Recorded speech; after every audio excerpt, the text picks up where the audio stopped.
Hey everybody, Teresa here from Inspiration Cards. Hope you guys have been enjoying this Easter long weekend.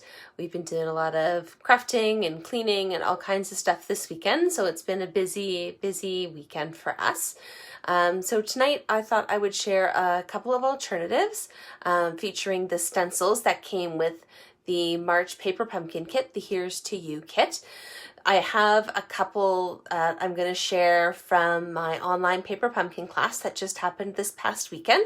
This is something that I do for just my Paper Pumpkin subscribers. So if you live in Canada and sign up for Paper Pumpkin with me, then this will be something that you'll be able to sign up for just a few dollars more whenever you want to join in and do a little extra alternative project crafting.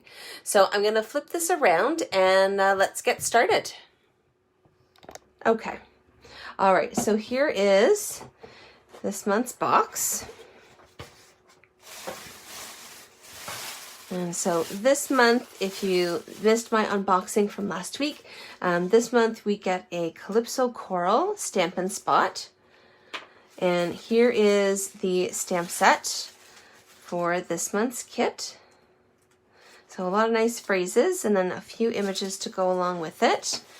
And then here are our stencils. I'll show them in just a minute. And so even after tonight, I still have some supplies to make a few more projects. So of course, I've still got lots of envelopes and liners. Let me just dig out these guys here, my glue dots and dimensionals. Definitely gonna want those. And so if you haven't seen, so we've got our envelopes, our liners, and then the other pieces, the card bases, the die cuts, the labels, they're all there.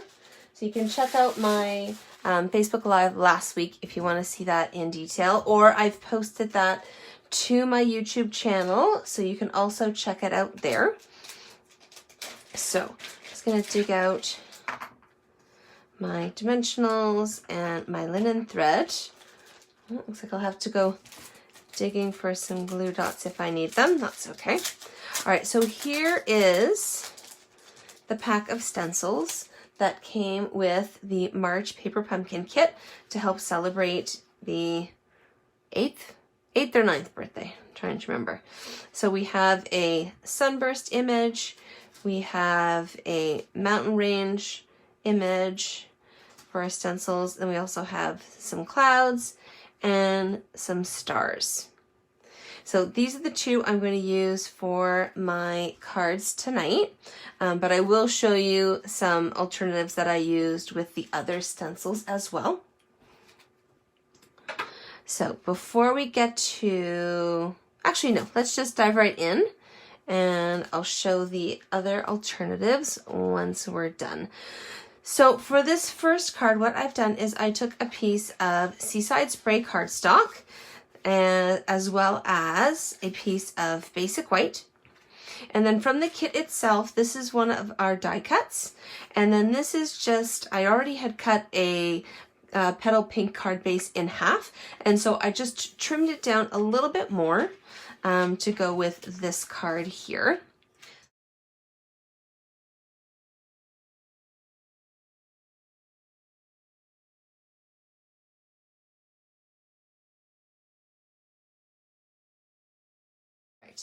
So here is our card base, and what I'm going to be doing with this is, and this is why I've got my Stamparatus here. So I'm just going to grab one of my magnets from the back because this is going to hold my stencil in place.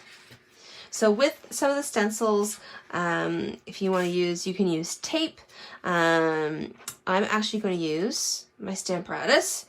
So that way I don't have to worry about my stencil shifting around. I also don't have to worry about the tape sticking to my cardstock and accidentally doing something that I don't want it to do. All right, so I'm just going to line this up here and I'm going to plop that into place. I'm actually going to grab my other magnet as well.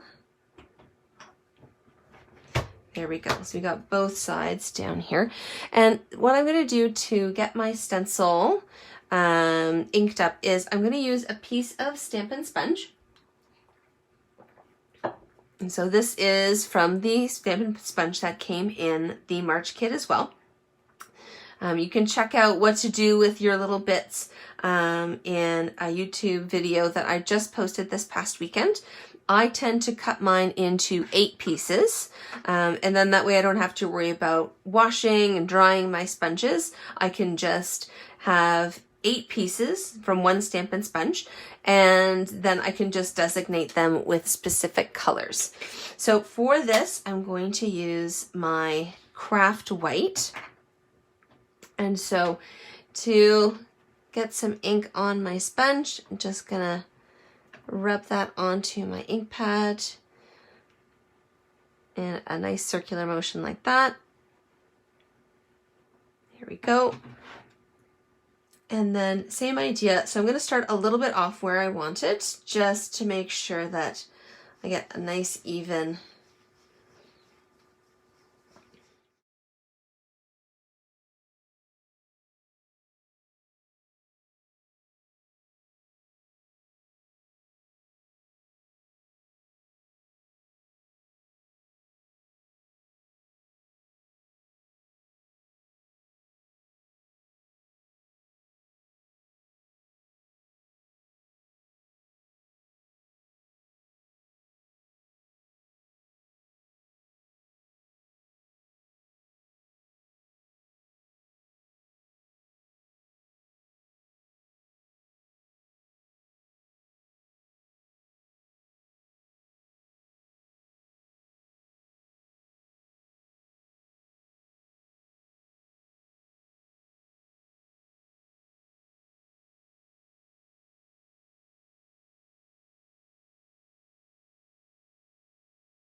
So there we go. So there's our first using the cloud stencil.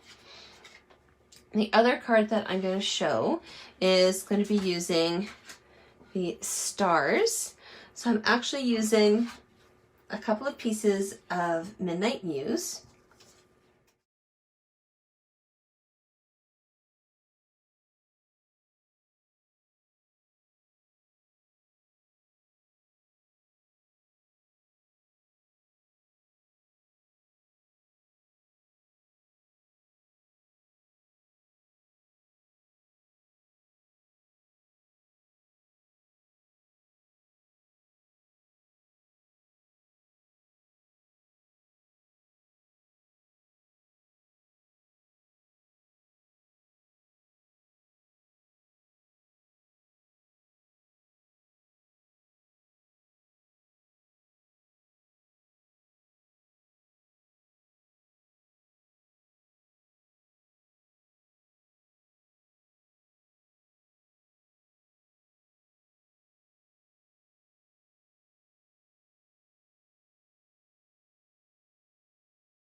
So here are the two cards from tonight's session.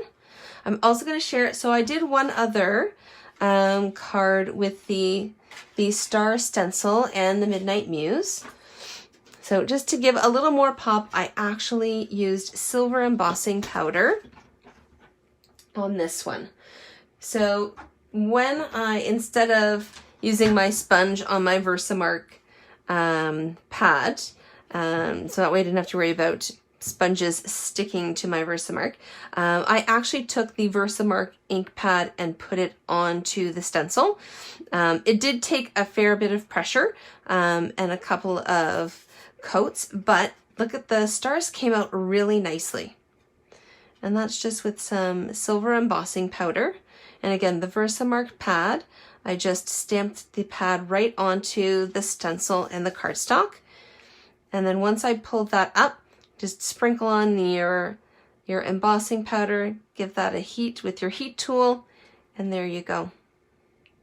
So that's another one that I use with the star stencil. And then from this past weekend, like I said, I did do some alternatives for my online paper pumpkin class.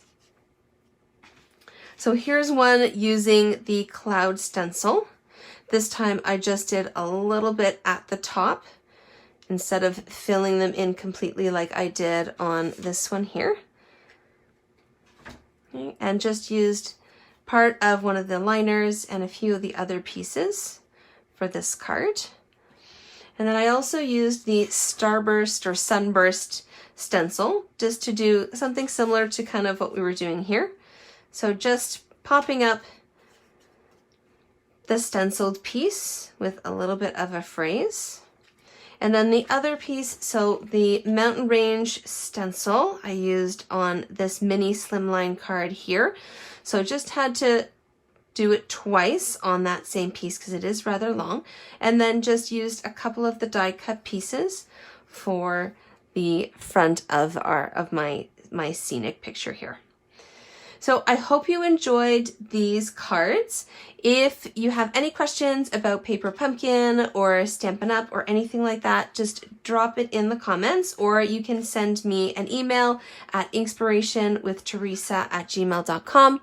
Or if you have any questions about my online Paper Pumpkin class, I'd be happy to answer those too. In the meantime, I'm going to go curl up with some tea, and I will be back next week with the Here's to You kit one more time before we get our new kit for the month. Hope you guys have a good rest of the week. See you later.